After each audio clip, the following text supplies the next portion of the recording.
think everybody here except that young lady. Okay, Okay, everybody ready? kick her off. We're going to call to order the meeting of the Morgan County Council for the month of April 2021. I've had Kelly Acala is going to lead us in the Pledge of Allegiance, and after that, Vicki Kivett will lead us in prayer. Stand. I pledge allegiance to the flag of the United States of America and to the republic for which it stands, one nation, under God, indivisible, with liberty and justice for all. Dear Heavenly Father, we just ask that you be with us as we go through this spring season. We pray that you be with the farmers and keep them all safe as they plant yet another year of crop to feed the world. We just pray that you be with those who need healing, who need hope, who need answers. And dear Lord, we just thank you for your Son, Jesus Christ. We thank you for yesterday and that resurrection. And we just pray that you be with us as we go through our days and our work be pleasing to you here on earth. Amen. Amen.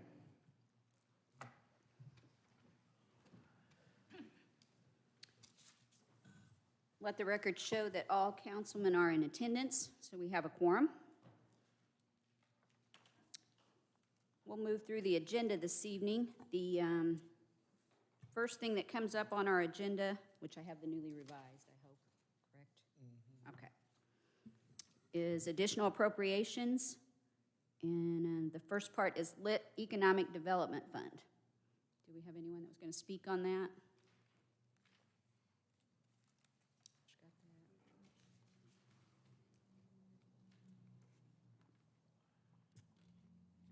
In the amount of $10,000. Yeah, this is one that you guys took action on, the first half of it, at your last meeting. The sewer board had requested up to $10,000 annually. We didn't realize in time that it could be done for 2 years, so you only had half the additional appropriation. This is the second half of that. It's for $10,000 for their operational expenses. Is there any questions or comments regarding that?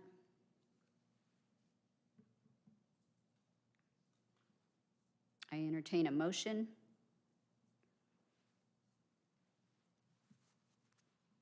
I'll make a motion that we approve $10,000 from Lit Economic Development Fund for the sewer district. We have a motion on the floor. Vicki Kivett makes that second. So we have a motion and a second. All those in favor signify by saying aye. Aye. All those opposed, same sign. Motion carries. All right, and we have the Drug-Free Community Fund, and Barbara, is that?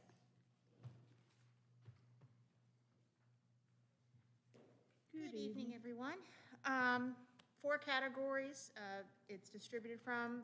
In 2020, the countermeasure fees that were collected were $51,686.48. We had a rollover from 2019 of $12,555.80. So combined, we had $64,242.28 to distribute. We had our yearly coalition meeting where there was a grant process to divide those funds into the 4 categories of administration, education, treatment, and criminal justice. You see the categories, how it was distributed there among you. It's equally divided 4 different ways. If there's any questions about any of the particular categories or any of the particular grants, I'd be happy to answer any of those.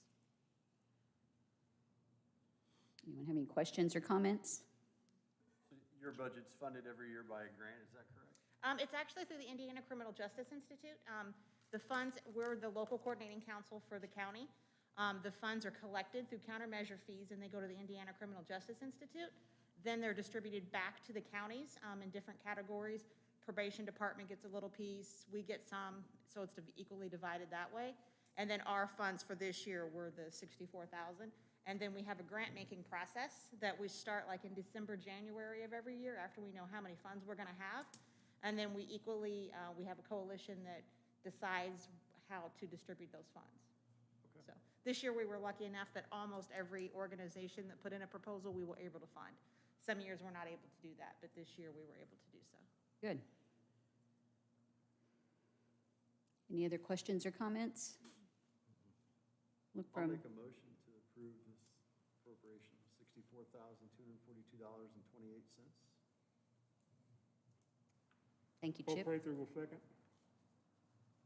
We have a motion and a second. All those in favor signify by saying aye. Aye. All those opposed, same sign. Motion carries. All right, Thank you, Barbara. Thank you. Okay.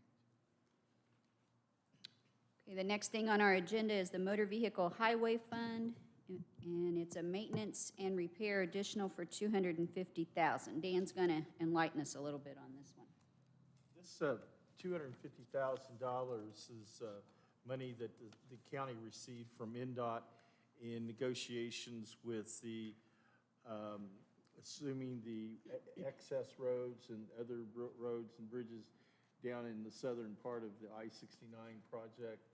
And in part of that negotiation, Tony was able to secure some funds for the county that NDOT said they provide county to get startup on a brine system for our de-icing, to use brine instead of the salt and sand. And so this, we just received this here in the last month, the $250,000 that NDOT had promised to the county. I went ahead and scheduled this for an additional so that we could get this set aside and protected for use for that brine system.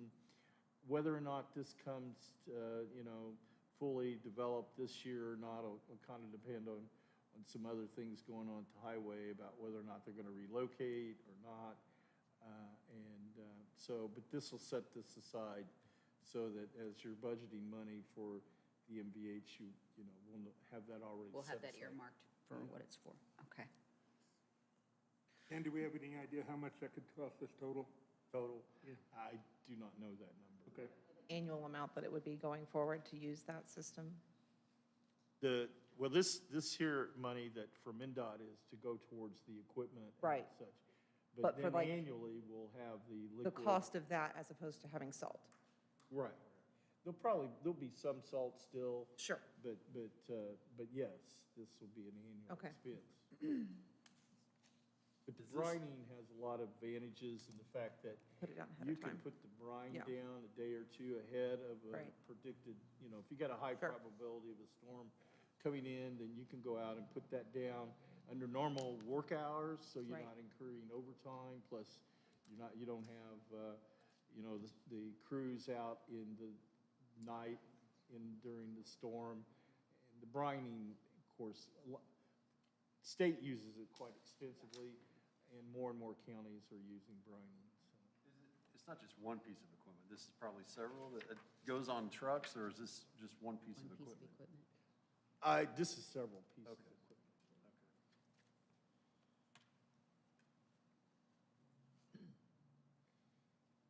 Any other questions or comments?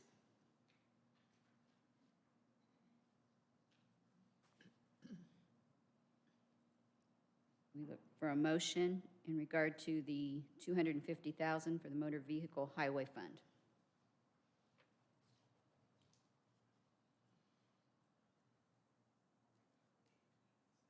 You have a motion on the floor to approve.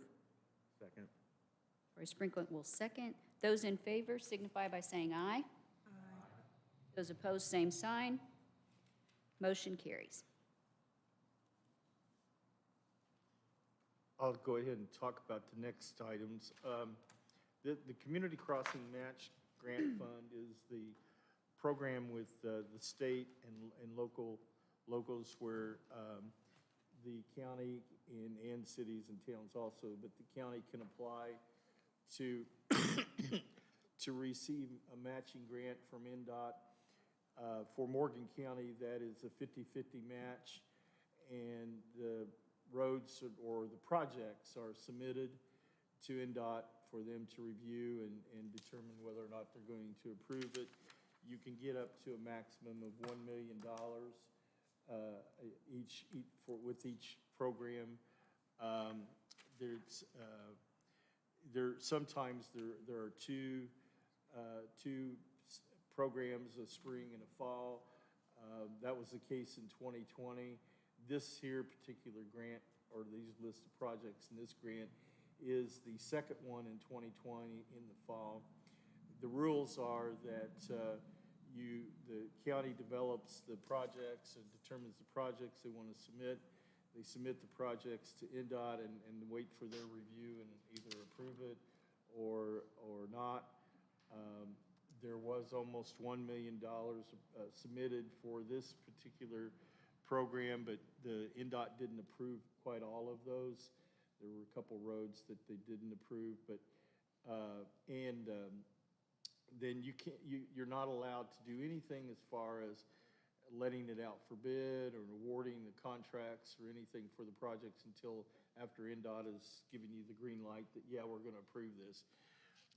So they did that. The county then just here recently, the commissioners put out the bid for all these projects.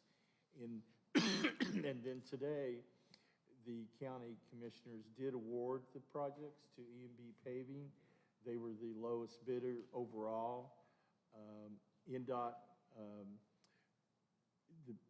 even though we in the past have had more than one contractor on the projects, their policy and their procedures now is that they will only approve one bidder on all of the roads, so it goes to the lowest bidder overall, and that was E&B Paving.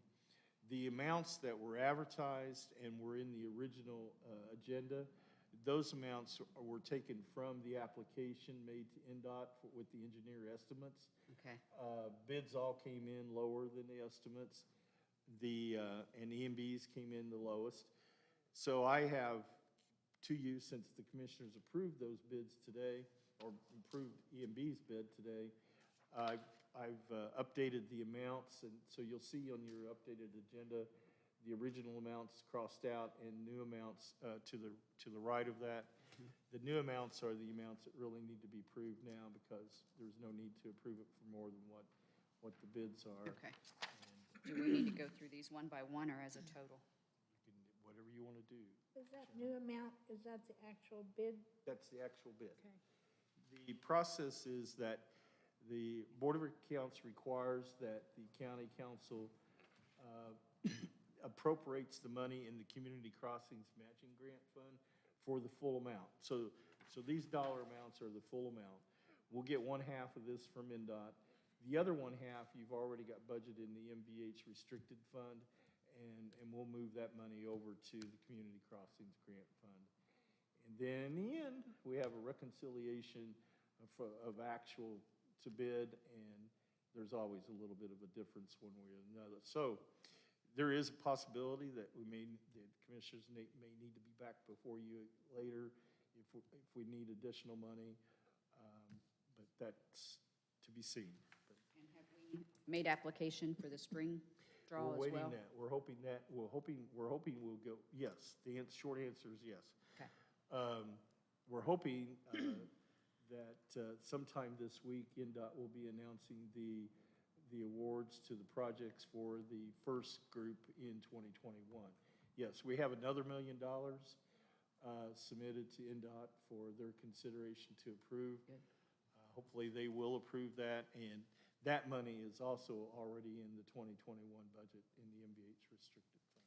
How does it determine what roads they apply for?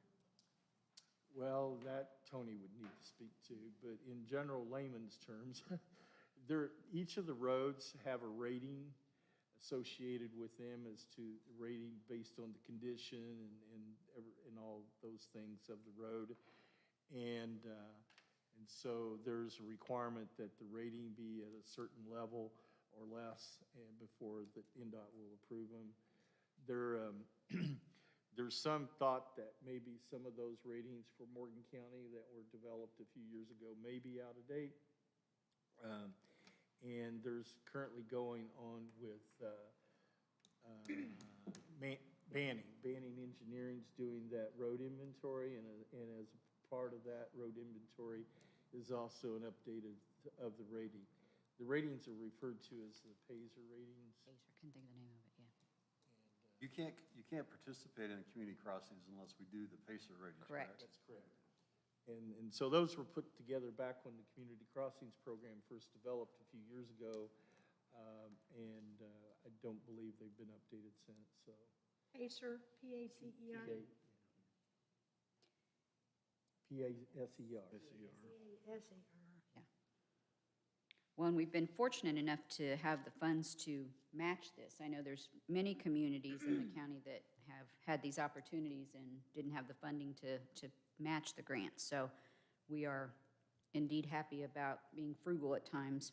And if there's any kind of benefit, well, there's a lot of benefits, we hope, for I-69, but if there's anything to ease some of the pains that we're having right at the moment is that we're getting very good at asphalt paving Yes. bids because E&B, for one, has their own plant here that's part of the I-69 project, so they're coming in with some really good rates. Right. Take advantage of the opportunity. Mhm. Did anyone have questions on this additional? Did you want to look at it road by road or as a total? As a total. Good. So we're looking at a total of $1,673,468 for the Community Crossings Grant Fund total.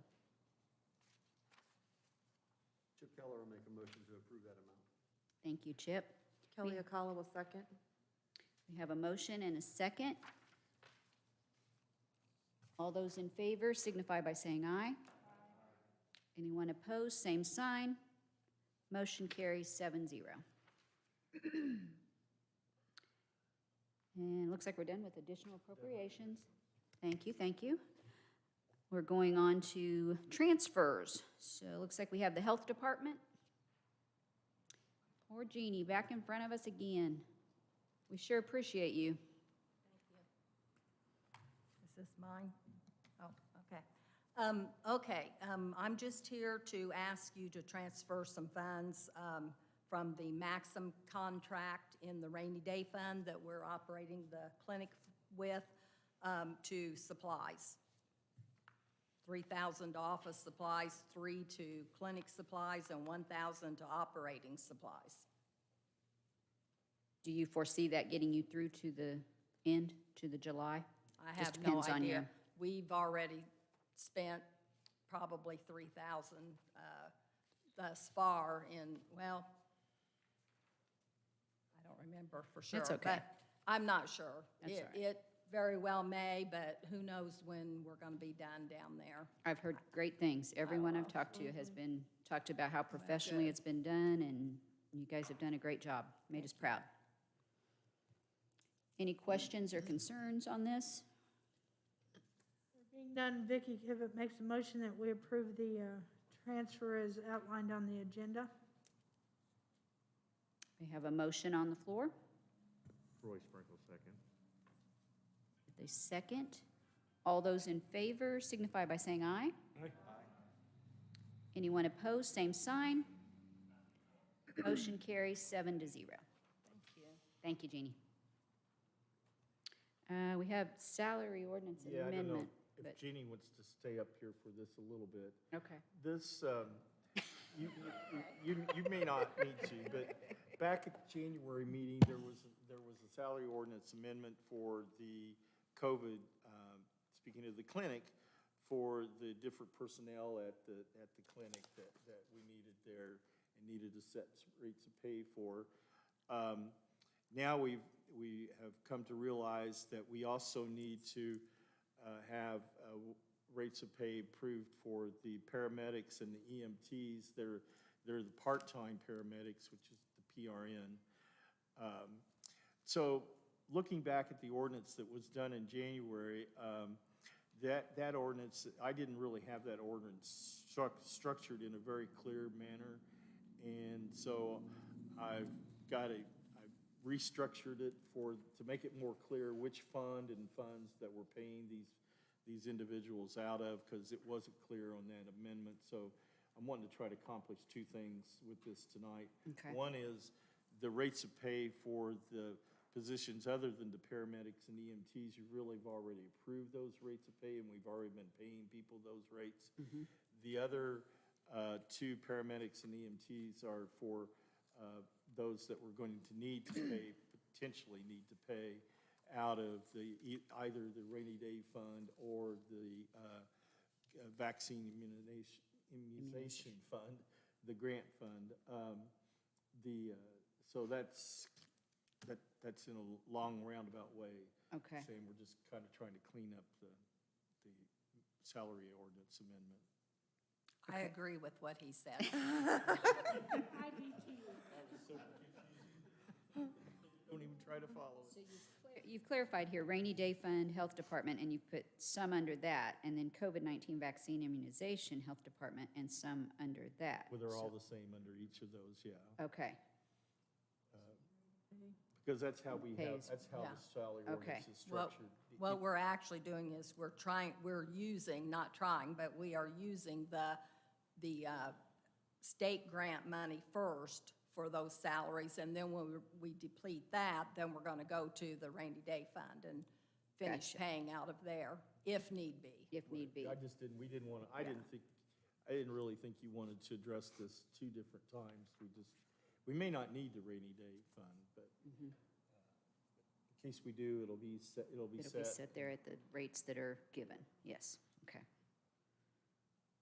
Any further, does anyone have any questions on this?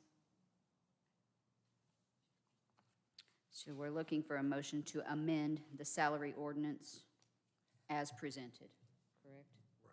I'll make that motion. We have a motion on the floor to amend the salary ordinance as presented. I'll second it.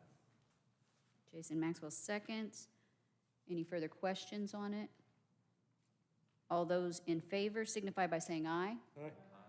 All those opposed, same sign. Motion carries 7-0. Thank you. Thank you, Jeannie, for that wonderful presentation. You probably want to hear from Josh instead of me on this next one, but either one of us Okay. could address. All right, the next thing on our agenda is a personnel policy amendment. Good evening, everyone. So this arose out of a situation where we recently had a payout that was larger than we would have hoped for or expected. You know, when we revised the employee handbook, the intent was to limit the amount of time people could be paid out to 30 days. Used to be that there was no cap, but we wanted to back that down. Well, when we defined a day, we defined it as the hours in somebody's shift. Not all shifts are 8 hours or less. And so we had an employee that was paid out much more than we would have wanted because they have a 24-hour shift. And so the intent is to clarify with this amendment that we want it to be capped at the remaining PTO time or 240 hours, which would be the equivalent of 30 days for a normal 8-hour shift employee. So that's the clarification we have for So you all. kind of cleaning that up then. We got caught by our definitions Happens. That's right. when we defined a day as the hours they worked in the day. So this is a personnel policy amendment. End of employment PTO payout is the lesser of accumulated PTO or 240 hours for employees with work shifts greater than 8 hours. Correct. Correct. And if you remember, we allow employees now, they can carry as many hours as they want, but we want to cap the liability on the county At side. the end, yes. Okay. Any questions or comments?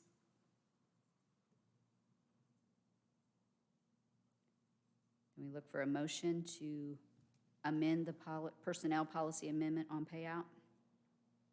Roy Sprinkle will make that motion. Thank you, Troy. Have a I'll mo- second. Thank you, Chip. We have a motion and a second. All those in favor signify by saying aye. Aye. Anyone opposed, same sign. Motion carries 7-0. Thank you. Thank you.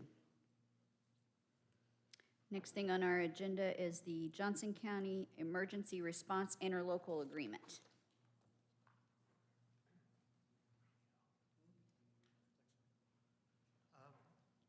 Good evening. Good evening, Scott. We were here last month doing this exact same thing, and we got everything accomplished. It went to Johnson County, and they decided they wanted to add a couple of things. So, we're back again.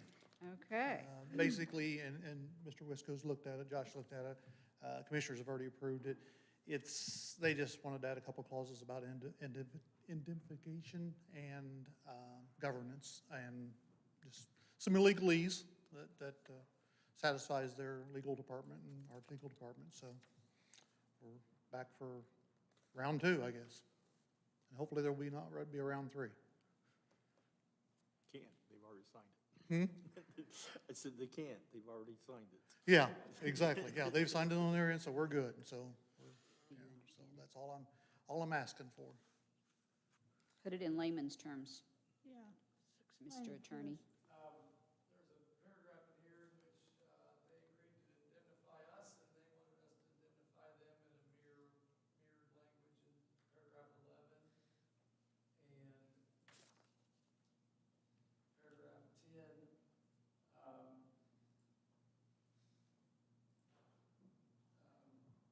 paragraph 10, paragraph 10 just, I think, made a technical correction about a code sign.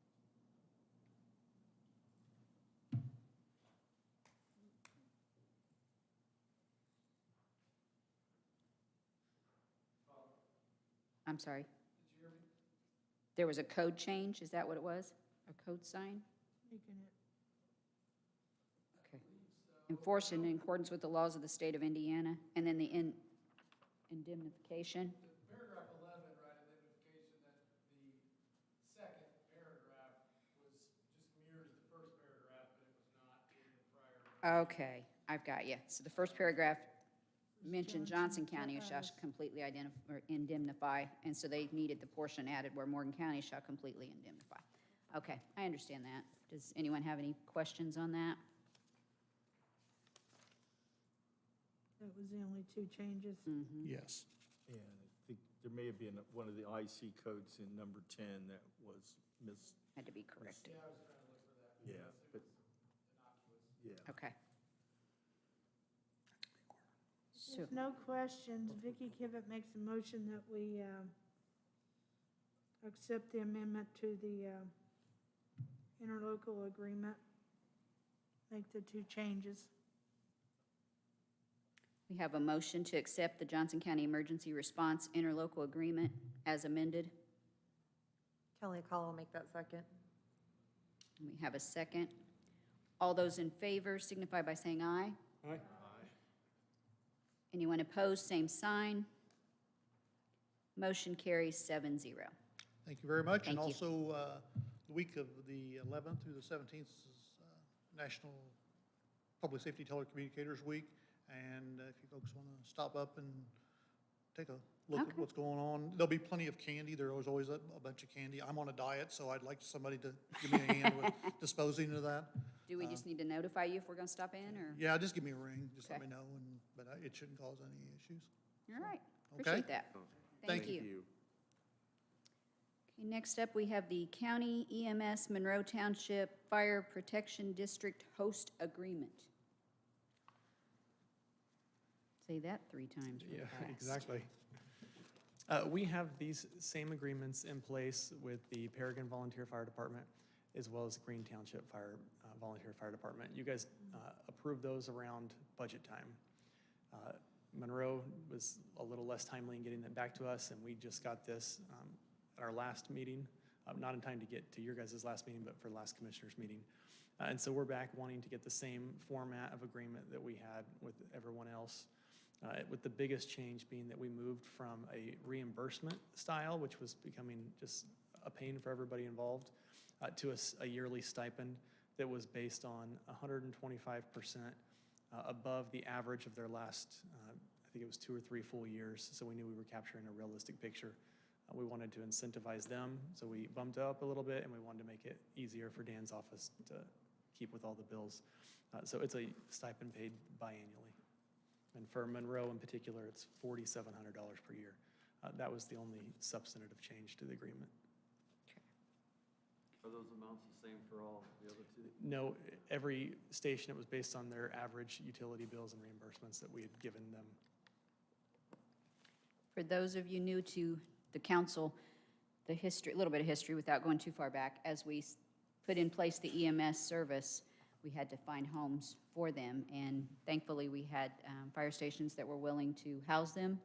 And there were different agreements that were made depending on utility usage and what portion was used and different factors. So, And the first time around, we never got an assigned contract from anyone. So we wanted to bump that along, and this was one way we saw to do that. Yeah. And so Kinda once tighten you that up guys a little approve this, bit, we'll clean that finally up a be little. in good standing with everybody. I do have one question. I was reading through that agreement. Do those departments turn in their personnel list each year? I mean, if you have a hard time getting back the signed agreement, I'm just wondering, do they turn in that into us correctly? That has never happened before. And Because then we shouldn't pay them if they're not willing to do their end of the bargain. we have kept it in the contract so that we can start enforcing that, but in the years past, nobody ever signed anything and it never actually happened. But Okay. yes, we agree in talking with our I mean, insurance so provider, that needs to be Are part of. they, turning over their driver's license and those types of things to make sure that they're okay if they hop on our equipment, so that all liability is covered on our end? Correct. So in talking with our insurance broker, we're covered, but we want further coverage, knowing that they're going to be covered themselves and that they've not got DUIs or anything like that. Sure. So that is something that we're going to be enforcing, but it has never been done. Not yet, okay.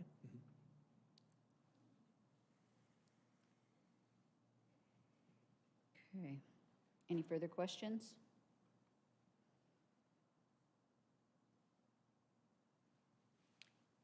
Should we look for a motion to approve the County EMS Monroe Township Fire Protection District host agreement? Paul Prather will make that motion. Thank you, Paul. We have a motion, Roy Sprinkle, second. and Troy seconds. All those in favor signify by saying aye. Aye. Anyone opposed? Same sign. Motion passes 7-0. Thank you all. Thank you. You might as well stay there. I think we have, the next thing up on our agenda is the Madison Township EMS discussion. Dan, you want to kick it off or you want me to? Well, I'd kick it off by saying that the Madison Township has recently reached out to Josh and to Donnie, that there seems to be an interest in them turning over their EMS service to Morgan County EMS, and Morgan County taking over the territory in Madison Township. So Josh and I had a conversation with the Department of Local Government Finance to kind of feel our way through how that would work, and just to kind of know what DLGF would expect and so forth.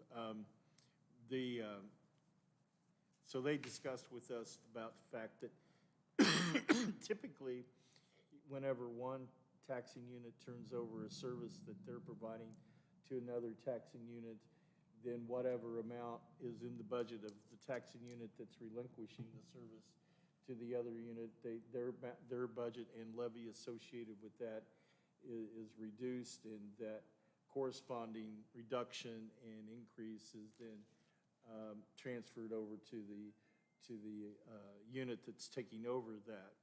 In this case, where it's a fire EMS service in Madison Township, it's not quite as clear-cut as that, because of the fact that Madison Township, they don't have a separate EMS budget.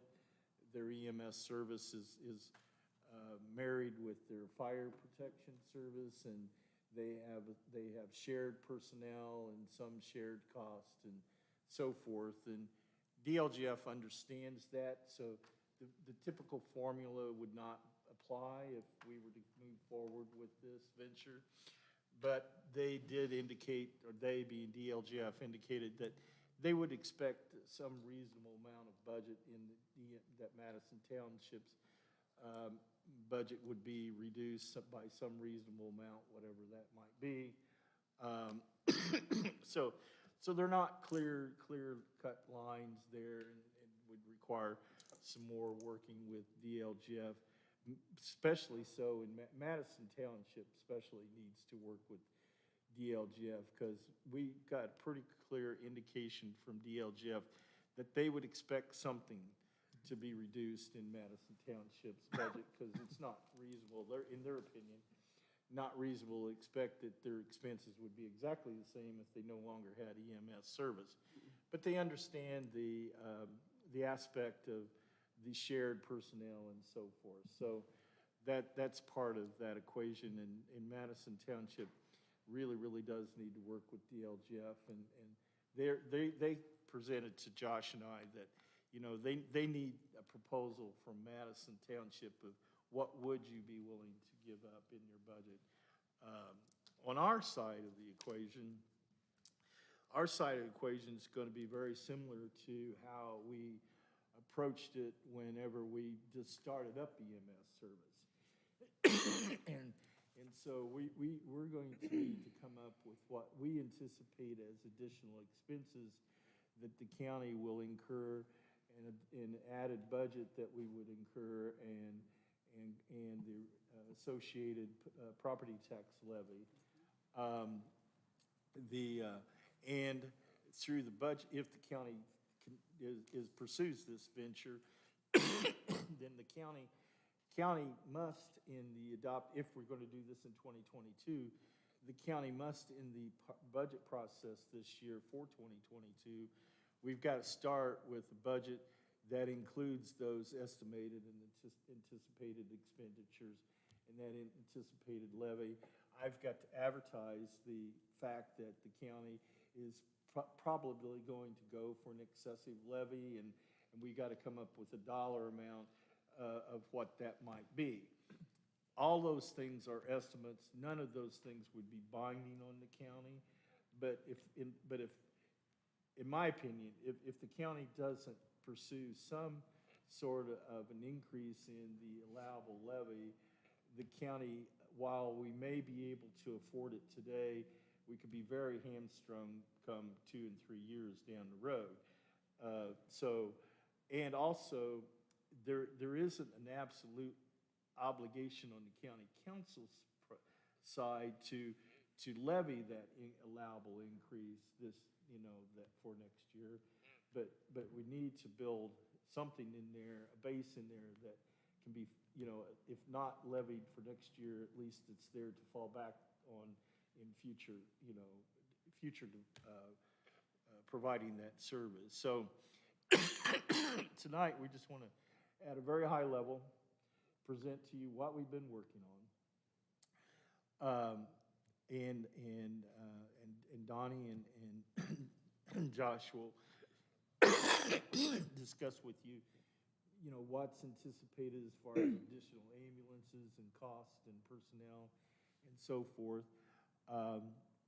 And as I have alluded to, you're going to be looking at, or at least I think, if you want my advice, financial advice on budget strategy, you're going to be needing to appeal for some increase in your levy, or otherwise you're going to bankrupt other portions of county services just to provide EMS service.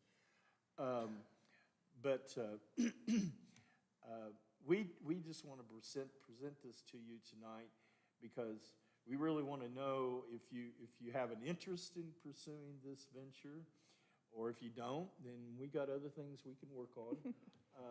So we don't want to spin our wheels on something the county council has no interest in doing.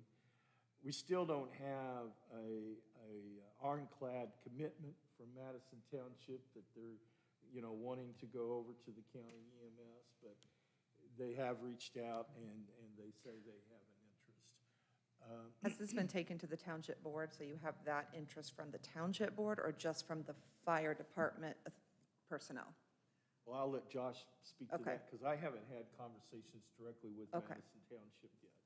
My involvement has been in our discussion with DLGF and the three of us, and kind of, just brainstorming on, what would it reasonably take? What's our worst case, I guess we called it our worst case scenario, meaning that what is the maximum amount of personnel and additional equipment would we have to have? And start from there, and, you know, with the county council working with you, we can possibly whittle that back, but there is a point where you can only whittle it back so far. But I'll shut up now. Thank you, Dan. That's a great summary. You know, Kelly, to your point, we've heard that Madison Township Board can be a tough crowd to work with. Yep. We want to start with you all and see if you have an interest. Like Dan said, I've talked with Chief Lang. Chief Lang is officially done, but he's working closely with the new chief and has said he's happy to stay part of this process to help cross the finish line if we can get there. The biggest headwinds we're going to have are the board itself, as well as what Madison's willing to give up. We've talked pretty frankly and said, you're going to have to give up something. You need to figure out what you can cut and what you can live with. Because if they can't get to that number, then this falls apart anyways. But we want to get those two things on board before we would go make a formal presentation to their township board. But they seem eager. They recognize that what they're doing isn't sustainable. And if they can get an exit ramp at this point, they seem like they want to. So I'll let Donnie talk a little bit about. As early as 2022, right? If possible. They are very eager. When did they change chiefs? Friday. Saturday. Saturday? Just this week? Is The the assistant new chief chief. is what I understand, has been around for many Yeah. years, working very closely with Chief Lang. Who? Buckrop? Buckrop, the new chief. Buckroth? BR, yeah. B-U-C-K. B-U-C-K-R-O. Yes. ROP. Okay, Buckrop. All right, thank you. And one thing that I did want to highlight before I have Donnie just talk about some brief numbers that we've put together so far that Dan highlighted on, but you know, I thought was really important when he shared it with me, was that you do have that ability to advertise for a higher levy than you may go with, and you can always make up that difference later if you decide you need it. I didn't realize you could do that, and I thought that was very helpful. Tip your mic down a little bit. Absolutely. Thank you. No problem at all. We've been down this road before.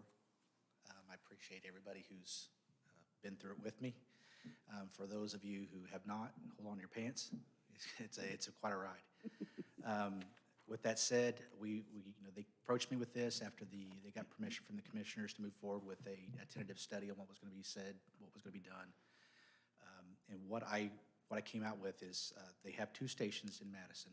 It's not a matter of run volume in that area as much as it is geographic area. And in order to run EMS in that area and to operate it successfully, if we had both stations up and running, or a centrally located station at some point in time, we could carve that back. But we would need at least 6 people per station. So we would be running both ambulances, ALS, at both stations. I keep hearing how bad the Kitchen Road station is. Are they talking about building a new station or what? I haven't heard. I've heard the same things. I've not been in the Kitchen Road station to look at It it. is not in good shape. It's a pole barn, Yep. and it has a lot of water issues. It is, And it's on a septic as well, so. yes, Yeah, it is. There's nothing really that you can do. We've looked into this, and we've talked with Kenny Hale and several other people. If you go south of there with the station, there's no utilities, basically, as far as water and sewer. Yeah, they did do a land swap with the previous owner, so there's the ability now, I think, to run the sewer down. To run it, okay. 'cause Which we is have- better than what we had Yes. anticipated. And those are things that we're going to But learn it's- as we progress. They're still anticipating running 2 stations. Well, that's the anticipation right now because they're fixing the second ambulance they've got. It's having a new motor put in it right now. It's 2009. We've looked at that as far as the ambulances go, doing the same type of process we did with the other townships as far as purchasing that debt or buying that from them at a fee that is set by, you know, whatever the resale value is, the fair market resale value. The good thing about the ambulance would be, especially the 2009, it has a warranty. The new one is only 2 years into a 5-year payment plan. I think they said it was $150,000, I believe, was the cost of that originally. So you have 2 years paid down on that, and we don't know exactly what they're going to want out of that. And that's something that we would have to cross with the new chief, new administration, and obviously the township board. And that one was, just because I have experience, that one is not a brand-new ambulance, it's just a rechassied ambulance. It's a So rechassis, it's a but when they do that, rewired, they typically. rewire the right, box, and it's that's- all good, yeah. That's what I told them. I said, it's a rechassis ambulance, a It's pretty MedX much box, which is a very fine box. And when they do the remount chassis refit, they always remodel the interior and the wiring and everything on the box as part of the expense. So you're getting a relatively new ambulance, because the last thing that wears on the ambulance is the box. So we've got that. And we anticipate probably about $200,000 to purchase the ambulances from the township is what we anticipate. Okay. Now, as far as the figures on the salaries go, we price those at, if we hired everybody at the top of the scale. That way there's no surprises when we come into that. That's the way I present every one of my salary requests, is that if it's 100% of the top pay for everybody. That way if we get people who are in the first tier, great, we've just saved some money. But it also helps us in the long run. So with that, we had about, I think we counted the EDOs, which we would need 3 additional EDOs to cover that much geography to make sure that there's enough supervision for everything that's going on. You're looking at $687,000 roughly on the cost of salaries. And I have it down to the penny, I just don't have it in front of me. And all this, we proved all this through Dan as far as the actual figures go. And then would there need to be additional equipment, bedding? Yeah, to we've house them looked at and- that, and the soft costs, like the bedding and things like that, obviously, we would get more fine-tuned as we come towards budget time. We want to give you hard figures on the most expensive items we have. The next biggest cost is going to be equipment. We've asked about their equipment as far as like monitors, defibrillators, those kind of things.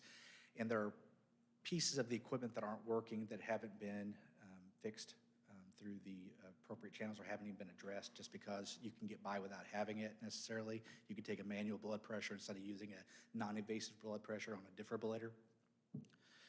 Those costs, if we had to buy new equipment, because you'd want to have it serviced and fixed. That way it's stamped with a medical seal that says it's good for patient use. If you don't have that, then you've got basically a boat anchor. Right. So Liability. the expenses on that would be around $113,900. So 114. Is that one time or like That's one time. You're basically getting 2 monitors and 2 vents. It's going to cost you about $113,900 based on what they quoted me for equipment that I'm purchasing this year.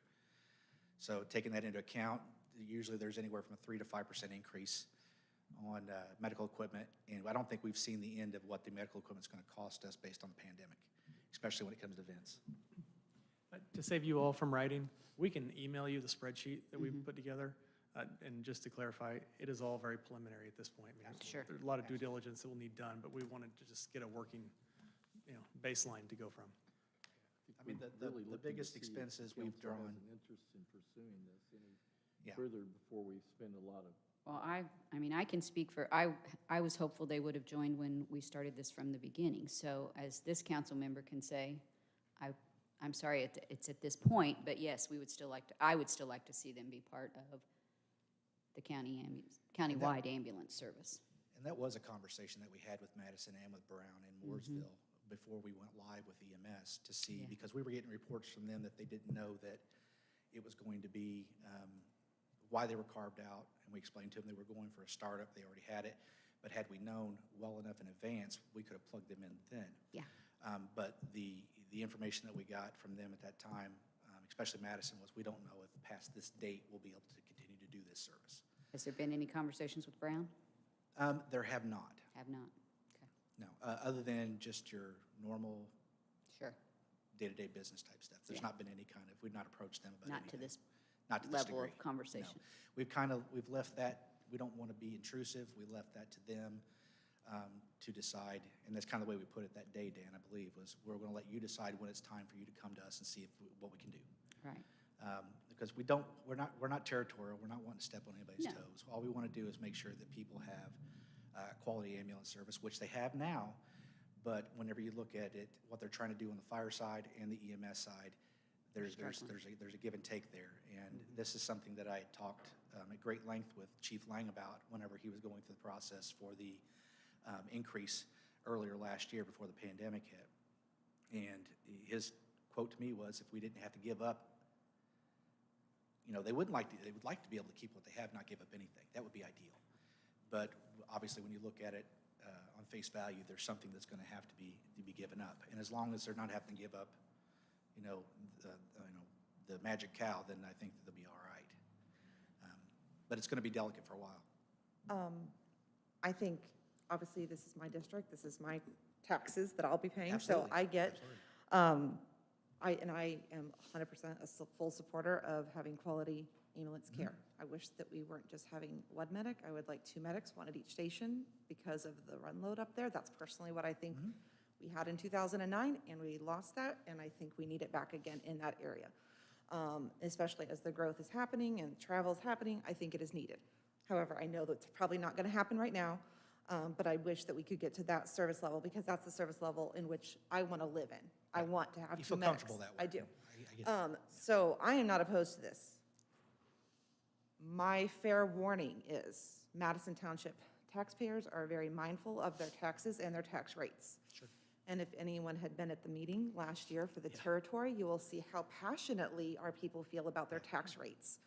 And I think this will be more of a discussion of not necessarily what the fire department is willing to give up, but a discussion of what the taxpayers are willing to pay in that area. I don't feel like we always have the full support for understanding how important ambulance service is in that area, but people expect when they move to an area like Heartland Crossing in that northern part of the county, butting up less than a half a mile from Marion County, they expect that service level. Yeah. But there are some that don't want to pay for that service level. Right, and I totally agree with what you're saying. And I do. And that's one of the things I told them. When we looked at the run volume is very similar to where it was when we started in Monroe. About 525, 550 runs. And we can, most of that happens directly in and around the Monroe area. We do have to go into Adams and Ashland and places like that and down into Gregg. But a lot of that area, a lot more Gregg now since we've expanded that response area, and down into Clay as well. But the thing I kept coming back to was exactly what you're talking about, the response times and the geographical locations of everything and how things are broken up. They tend to be more towards the west side of the county, away from the farm area, but down that corridor. And that geographical location means everything when you're talking about response times. Absolutely. Because you get a lot of country roads, a lot of 90-degree turns. Yep. And they're narrow 90-degree turns, which makes it a lot more slower on response time. And, we've also got other commitments that we'll have to honor as well. The Harrison Township, that still falls under our area, and having that Kitchen Road station or an area close to that gives us better response times to Harrison. We have a dual-prong approach from both directions, and that really helps out a lot. And that solves the problem, I think, of not having to have a minuscule geozone put into that area. So it kind of incorporates everything. So instead of being townships, it's more of a county. So you can look at it not based on boundary lines, but as far as the whole 403 square miles. So that's what we're trying to get to, the most advantageous geozones. And that Kitchen Road station also gives us great advantage to get into the northern part of Clay Township as well. I would just ask, as you guys move through this process, that you both take a visit to the Kitchen Road station. Absolutely. And see the condition in which it is in. Absolutely. I totally agree. Is there any other questions for me? I've just highlighted some of the most expensive costs, but I absolutely will entertain anything else. I'm curious, our pay scale versus theirs for their, As far as their pay scale goes, I don't know what their medics are making per hour. Obviously, when you look at their people, we want to bring as many of their people on that know the area and have responded to the area. We don't want to take anything away from them. We want them to be as much part of it as possible. Now, with that said, we want to make sure that we're paying comparable rates to what we're paying. So if they're in the third tier, we want to make sure they're making exactly what we're making. We want to have that mirror across the board. What they're making now, I have no idea. It was $18.50 an hour, but they have no benefits. There's no health insurance for the Right. firemen or the EMS. So Right. that is So a big, that's that's big for them. And I think what they're trying to do on the fire side is a lot of the same things. They want to get those benefits They and do. the insurance to the people who need it. I heard that in the They need it. conversations, and I told them from a fire standpoint, I totally see what they want to do. I totally agree with it. I think the taxpayers are better served by having people who want to be there and are able to take care of their families by the service that they provide. And, that's the reason why we structured the way we structured when we started Morgan County EMS. We're not going to leave anything to chance. When I look at our pay now, based to the other areas around us, we're only $11,000 on the top of our scale away from where Wayne Township is on the top of theirs. And they're the busiest EMS that I know of in the state of Indiana, as far as one agency. So we're very competitive in the areas we are, so we're not looking for anything there. And we'll hire based on best qualifications and best people for the job, taking into account the people who are currently serving Madison We're Township. already there. We don't want people to lose their jobs. But to answer your question directly, I don't know exactly what they're making. I'd be willing to find out what they're making without stepping on anybody's toes, I as just far wouldn't as want, in a 40-hour week. want there to be an issue, well, we make $3 more an hour than what, I doubt that, either one especially way or given no the other. benefits. So what you're looking for from us this evening is just kind of a consensus of whether the council would be in favor of Right. this. I mean, I think that we just don't want to take next steps and spin our wheels and put man-hours into this if it's not going to be advantageous for the county and for the township of Madison. I agree. I'm new, so obviously there's a lot I need to learn, but I certainly agree that, having good quality EMS is important for everyone, but just from a big picture view, if I'm looking at this, financially, if it doesn't make sense for the county, if it's gonna end up costing us a lot more to absorb and take in Madison Township, why would the county wanna do that? It sounds like to me it may end up being much more expensive, and that, I think to me, that's, if I'm a taxpayer in Washington Township, Ray Township, I'm gonna be asking, why'd you do that? Since just becoming a councilman in January, I can say the handful of calls I've gotten, it's always about the EMS service, and are we being as efficient as we can? Are we just doing a good job spending those dollars? So to just absorb another township, which it sounds like they need help from what I hear Kelly saying, that's all important, but we gotta make sure we do it, that it makes sense financially too for everyone. well, and it is a growing area of our county. And I will say, if you could get everyone to just buy in as a county and just have one service, I'm sure that would be more efficient and be the best way to go. Yes. And I think we're going to have to revisit this regardless, because if things don't go a certain way, which they continue to, seems like they've continued to deteriorate since we started in certain areas of the county, then I think that, not from a quality of service standpoint, but from a fiscal standpoint, to be able to afford it, I think you're going to have to revisit this anyway if it folds and they can't provide EMS at all. Because you're going to have a section of the county that has EMS, and you're going to put a portion of the county in the same position, that position, you know what I'm saying? It's the Right. flip of what I mean, just it sounds happened. like we're gonna have to ask Madison Township to go give ahead. up a lot if we wanna try and make We this a will. wash, which Yeah, in my they're mind, as gonna- a taxpayer, you wanna try and do. And I found in the last meetings, though, that a lot of people weren't upset that their taxes went up some. I mean, when I talked to people back then at Forky's, they were saying, I know my taxes are going to go up, but I feel secure that I have someone that's going to be there when I call 911. I mean, I didn't get a lot of negativity No. that we expected. Dan, you can correct me if I'm wrong, but Chip, one of the things that's important, people, we decided as a county, we want to make sure that all areas of the county had good EMS service. But it takes the high-volume areas to subsidize the rural areas. And we can't provide the same level of service when you've got a population density that just can't afford it, which is one reason we've always had a hard time with private services in here. So I think that's one thing I would tell the people who are asking you that question is, the private industries kept folding. We had to step up to the plate, and we could only do that by getting the denser areas to come alongside with us. And I think long-term, this would help spread that cost more as you've got an area that's growing. Growing, yes. I'd like to say something too. You mentioned at the very beginning of this that there would be a levy that we would have to apply for. Did I hear you right? Well, we already have an EMS levy. There would most likely need to be increased. Increased. Right. And so that's not something that's easy to do, in my understanding. You got to send it to the state, and the state has to okay it, and the whole, We have to justify the and increase. justify it and stuff. So this Right. is quite far away before we could even get an answer back from them, whether they would Yeah, we're just looking allow at us the to end. increase our budget, right? Well, you first have got to go through the process that is required to advertise a budget that includes it, advertise a levy that includes it, advertise that you might be going for an excessive levy. You have to do all those things, and then at the end of the budget process, which will be in early October, then that's when the appeal would be filed with DLGF. DLGF would review that, and sometime in that November, 1st of December time period is when you would hear back from DLGF, and they would either approve it, not approve it, or approve part of it or all, and then you would need to reconvene to re-examine the budget based on what DLGF has or has not approved, and you would possibly have to modify the budget accordingly. You can increase it at that point.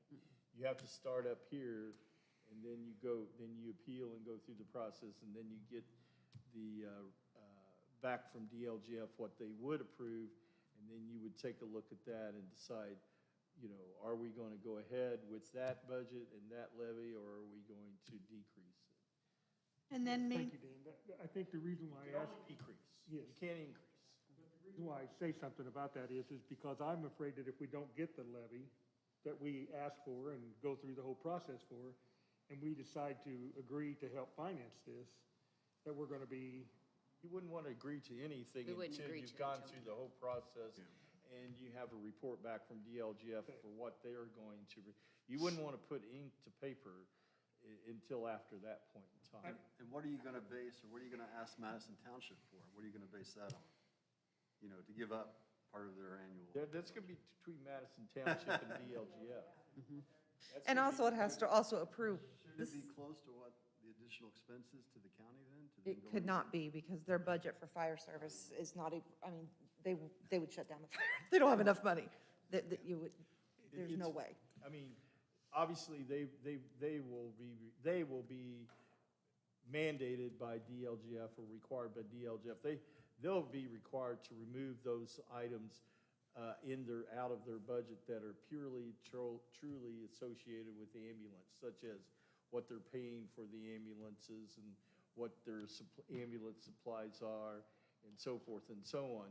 Where the negotiations with Madison and DLGF are going to be more, it can't, Madison has to be reasonable in the expectation that we'll have to remove those items in our budget that are clearly associated with ambulance service. Where the negotiation between Madison Township and DLGF will occur is with personnel. And Chip and Kelly, I'm sure you can speak to this Because better than me. their personnel serve both as firefighters and as EMTs and paramedics. Yeah, that's all I was going to say. They're serving both purposes. Should we adopt that as a countywide model, combined fire and EMS? I think so. I know, I'm saying You don't want to that. see the cost of that. You should talk to Kenny about that. We can channel a sidebar. Oh, my goodness. My philosophy on firefighting. Oh, no. Wait. It's got more Chip. Camera eyes are pointing at. We'll have coffee. Everybody mad at you. Don't talk about taking over people's fire. So both entities would have to gotta proceed ask forward permission to with put his name in the budgets both ways, correct? So can you say that again? Both budgets would, both entities would proceed with their 2022 budgets both ways. Are pursuing, if the county council decides that they want to pursue the possibility of expanding the ambulance service in Madison Township, the county council would develop a budget and pursue and advertise and pursue a budget and levy that is our best estimate of being able to do that. That will then be the driving force of DLGF looking back to Madison Township and say, okay, the county's going to take over EMS service in this geographic area. We can't approve that also being in your budget. But I assume the county is not going to do that until such a time that you get a vote from the township board that they want to move forward. Yeah, I don't I'm think, assuming you're going to go to a public meeting of some sort at some point. yes, we Okay. would have to, otherwise we're wasting our Right, time. that's what I'm saying. Yeah. I don't want to go through all these steps until you get Yeah, that but I mean, public to say, the driving force Right. would be the county trying to expand Yes. the service, but right. Yeah, and then it would be focused back to the county and the township. what they can give up. Yeah, you can't, they're not going to approve of budgets in both units to provide service in the same area. And it sounds like the Madison Township residents are gonna say, okay, what's my taxes before and what's my taxes if we go ahead and adopt this new plan? And they're gonna be very sensitive to And that. which we'll be able to give them that number. I mean, Will or won't? we will. Oh, yeah, yeah. Donnie, my next question is how big can we get as an EMS company business before we get overburdened with the top down as far as taking care of, that's a long way away. Well, through I the mean, back you're talking about total countywide service at that Total point in time. countywide. I cannot speculate on what that timeframe would be because I'm not in charge of EMS and fire or those emergency services in those counties that are carved out. Even after Madison, if they do come into Morgan County EMS, I can't speak to the timetable on when they would either even entertain looking at this. And that was the same thing we told everybody that day in the room. You know, we could sit here and talk about it, but it's going to, in the end, it's going to be those entities that are going to have to come forward and say, hey, you know, we can't do this anymore. It needs to be a collaborative effort instead of an individual township. Yeah, they gotta be willing to give up the service. Right. We can't, to answer Kelly, Right. we can't unilaterally decide. Just take it over. Right. that we're Right. gonna- You have to get the okay from the township board trustee, Right. the buy-in of the fire chief, that they want to do this. And do they have to advertise public hearings and all on this? This would be a public meeting, for the board would have to vote, so this would be a public meeting. I mean, essentially, step one, we wanted to make sure that the fire department themselves were interested in this. Sure. And it sounds like in talking with them and the trustee are. So if this is something you want us to pursue, the next part in that courting process is to start talking to the township board. And this could be a couple-year process, even if they are open to it, but we have to start somewhere. So that's essentially all we're asking for is, So do you want us to start? Just to assure myself, and hope I'm not different than others, we're not agreeing to do anything right now. We're agreeing to Just the pursue groundwork. that possibility To look at it. only. We have an interest, We have an interest. yes or no? Okay. Then I can, But to that point, I mean, you don't want to approve a budget that you're not okay with. if totally something runs understand. up. I just want to make sure that I'm not agreeing to, we're totally going to do it. No, we're not. no. We're not. I don't want to, I would not do that tonight. Yeah, no, you're right. Okay. I think one of the things it will do is it will, you know, I know that there was such a fire to change things in Madison Township last year, first quarter. And a lot of it was fire and EMS related. And I know that the cost of having a fire department, having EMS services is not a cheap concept. It is, however, a necessity for quality of life for the constituents to live there, to have the understanding that their property is going to be protected, that their lives are going to be protected. And it's, and good, bad, or indifferent, the people who sell this equipment and fund these projects, they know that, and those dollar figures are attached to these items for a reason. And it's because everything dealing with public safety is expensive. And you put that on the end of a pandemic, and it only, you know, we anticipate some higher prices as we go forward, just because of what's happened with the pandemic. We would become owner, we meaning EMS, would become owner of their equipment, their buses, et cetera, pay on their 3 more years on their loan. We would basically buy that from them. Same way we did with Paragon, with anybody, Greg, when we bought their ambulances, or their ambulance, we would do the exact same thing with them because the precedent's been set. We would go forward in that manner. Would it work the same as us paying to stay in their stations? We would go basically right back to a stipend. Okay. Same way we're doing with the other stations. I wouldn't want to do it any differently because to me that just creates friction. Right. Okay. And to your point, I absolutely want to make sure that the quality of life that, you know, people are going to live there 24/7, 365 are going to have quality place that they can stay. I mean, these are my taxes. This will affect me personally. I get it. But like I said, I would gladly raise the tax rate myself for my taxes if I could get 2 medics, because I feel like it's needed in that area. And if you go a half a mile down the road and look at what EMS costs people in Decatur Township or in Johnson County, it's not even close to what we're paying. They are paying 3 and 4 times what we pay. And we're trying to provide the same level of service at a much lower rate, and it's very, very hard, and this is very, very And it expensive hasn't gotten service. any better with them using private services in their firehouse. Absolutely.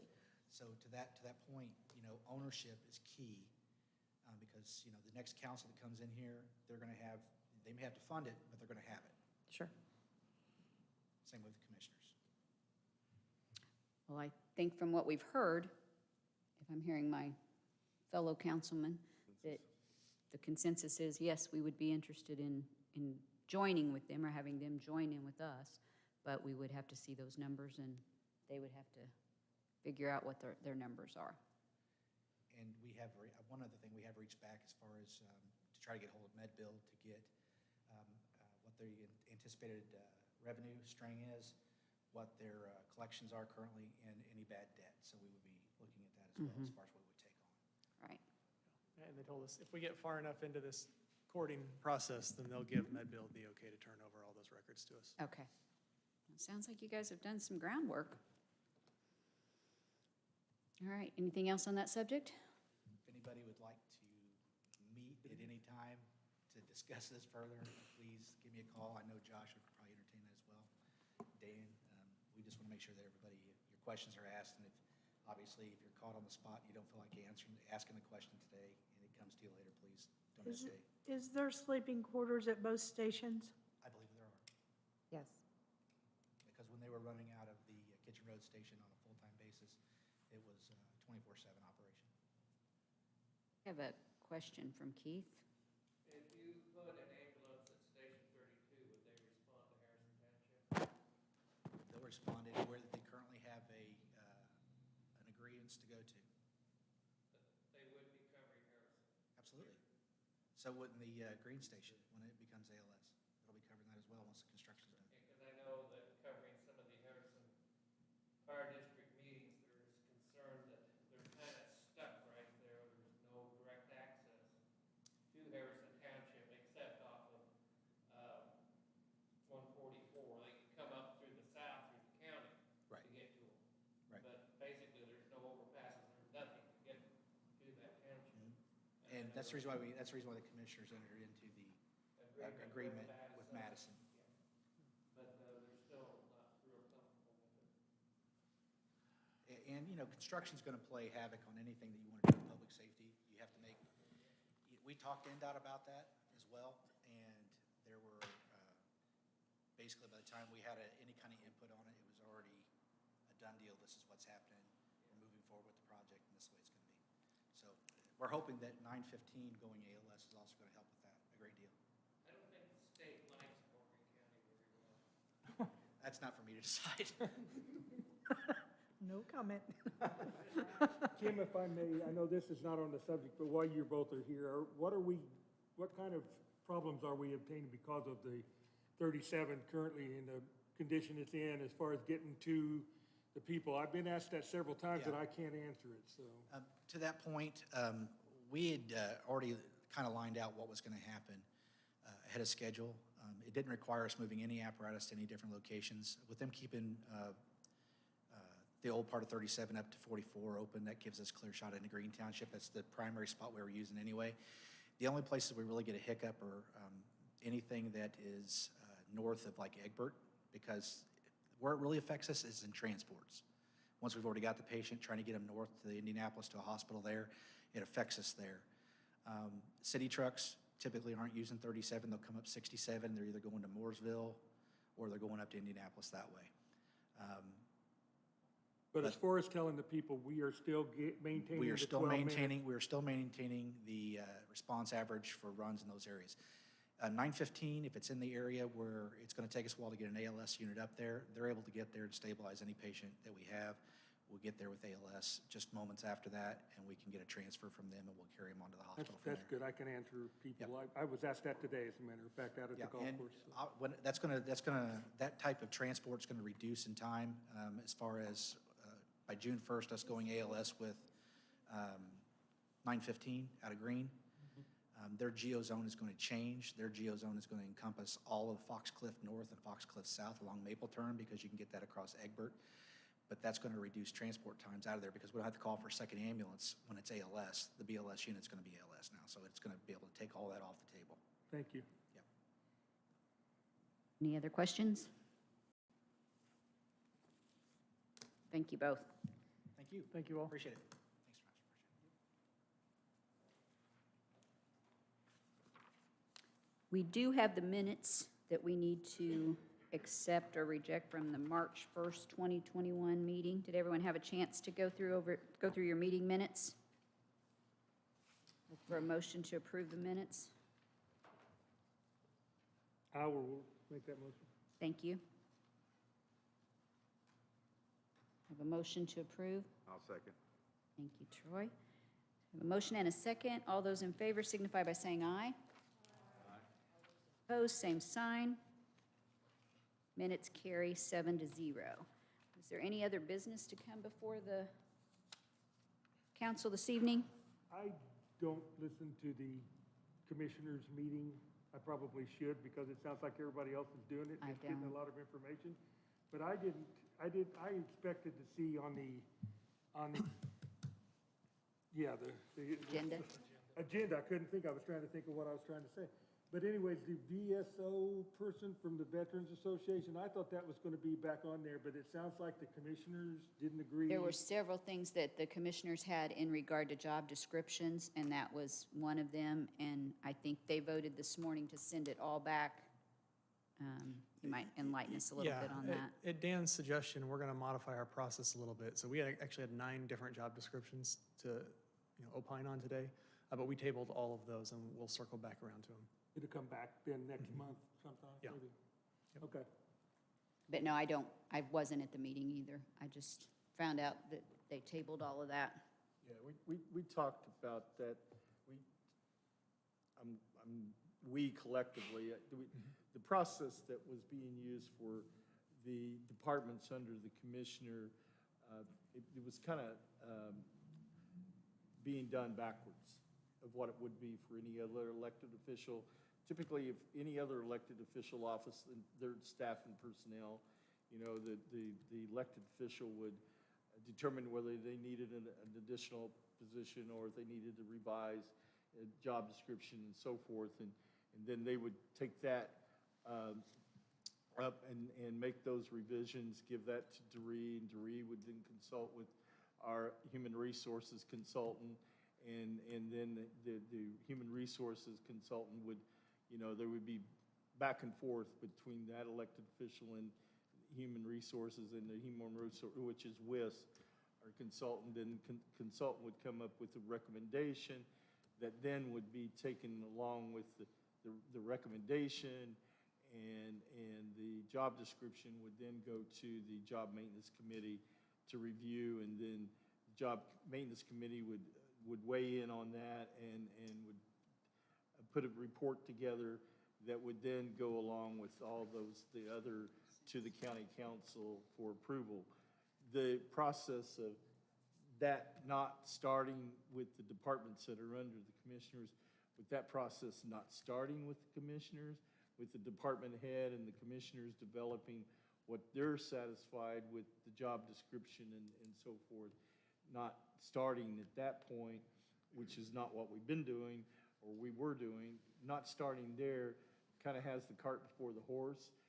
Really, if it's a commissioner's department, they should first be satisfied with the changes before it goes then through the review process with WIS and the Job Maintenance Committee, and then it would come to the council.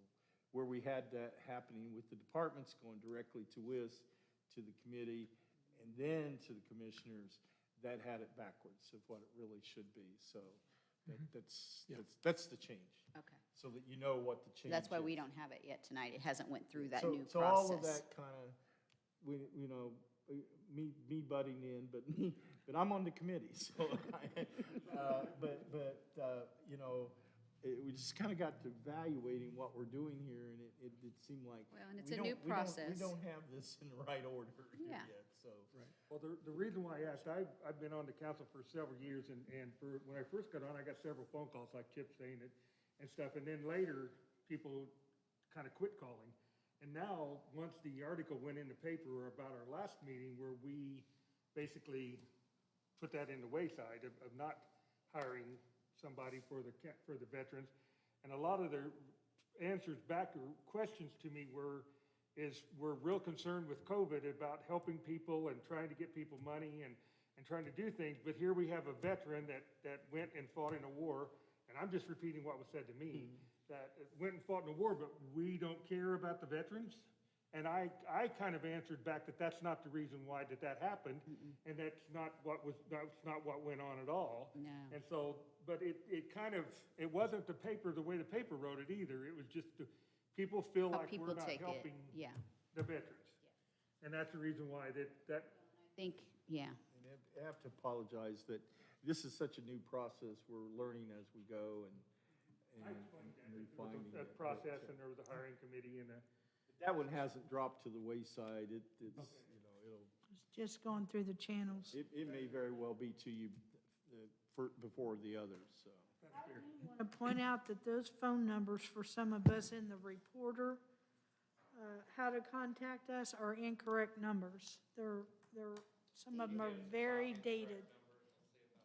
Huh? Can you get us a copy of the correct numbers? Deb can. Yeah. No wonder I don't get calls, because, Mine's 1-800 call Vicky. yeah. That's right, have them call me. I feel left out. Okay. We have trouble getting elected officials numbers because they don't want to be called. Hey, now. Hey, Kim, I have one more Sure. piece of information I'd like to share. You all may know this, but in case you don't, I want to make sure that you do. This morning, the commissioners passed a new ordinance updating their stance on a mask mandate in response to the repeal statewide that happens tomorrow. And so the way the commissioners decided, and Dr. Broderick as well, he had a concurrent letter that was similar to what the commissioners are doing, is that we will not mandate masks within government facilities or around the county proper, but they urged and asked for common sense. They did give employees the option, if somebody comes in and they're displaying symptoms or we have reason to believe that they have COVID, they can be refused service, and they will be backed up in that by the commissioners. So starting today, you are not required to wear, I guess starting tomorrow when the governor's order takes place, you are not required to wear a mask anymore in Morgan County. Great, thank you. Well, before we adjourn, before anyone announces adjournment, we have several things we need signatures on. So Chip, you're in charge of getting all these at the end. Any other business to come before the council? Motion to adjourn? We have a motion on the floor to adjourn. Second. All those in favor signify by saying aye. Aye. Motion carries 7-0. Thank you, everyone. Good job, Kim. Yeah. This, don't we? I just don't work.